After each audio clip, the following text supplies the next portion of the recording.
Hey guys, WhiteFox1225 here, and today we're going to be talking about Lords of the Fallen.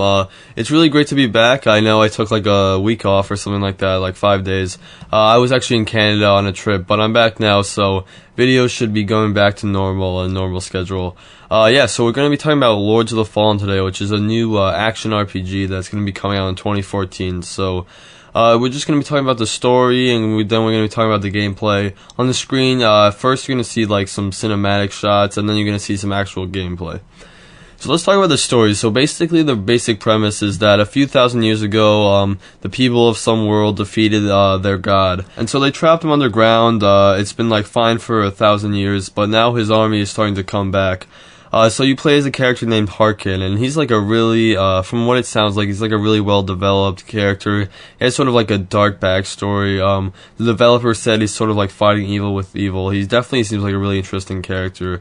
But basically you play as him, and it's all about you fighting the forces of that god. So it's a pretty cool storyline, pretty unique. I don't think we've heard like quite anything like it before, so definitely cool. But basically when you start the game, you are going to be playing as Harkin. You can't customize your character, but you're going to be choosing a class, and no matter what class you pick, you can use any equipment, which is really cool. So now let's talk about the gameplay. So the gameplay is really strategic and really like tactical, but they also want it to be really fast paced and really not entertaining and not boring at all. So basically when you just like approach an enemy and you're about to attack him, you really have to like assess the enemy, and you really have to understand him.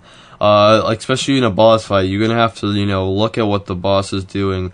And really, it's not about like going in and button mashing. You really have to make sure you don't get hit. You have to do a lot of dodging, dodge rolling. You really have to it's all about positioning. You have to like try to get behind your enemy and hit them.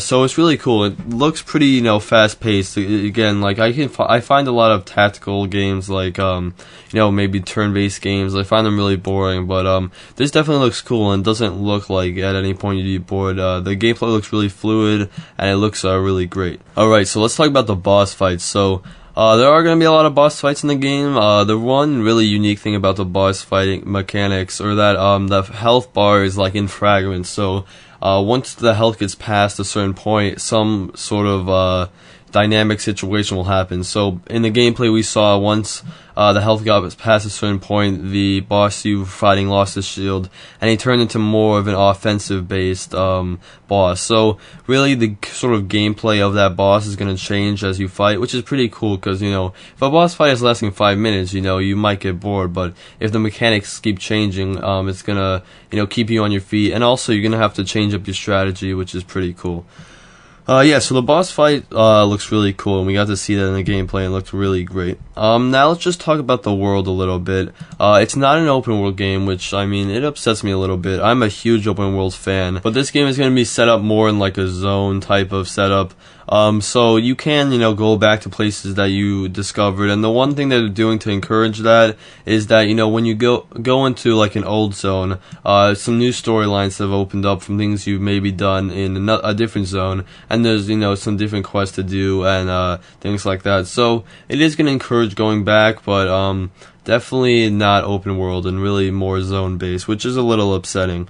But they did say also that exploration was going to be key to finding new paths to go through the level and things like that. So we're just going to have to see if it actually is like a game where exploration is important, because I really love exploration in RPGs especially. So that's pretty much all we know about the game so far. The game is in a pre-alpha state right now, so I'll definitely be updating you guys when we have more information. The game's going to be released in 2014 for the PC, PS4, and Xbox One, and this game really does look truly next gen. The graphics looks like amazing, probably on par with something like The Witcher 3. But yeah guys, that pretty much does it for the video. In terms of new videos this week, we're going to be doing a video probably on Thursday about the new co-op shooter Evolve from the people who made Left 4 Dead. Other than that, maybe MMO chat. I have to see whether or not I want to do that, or just make some more videos on individual games.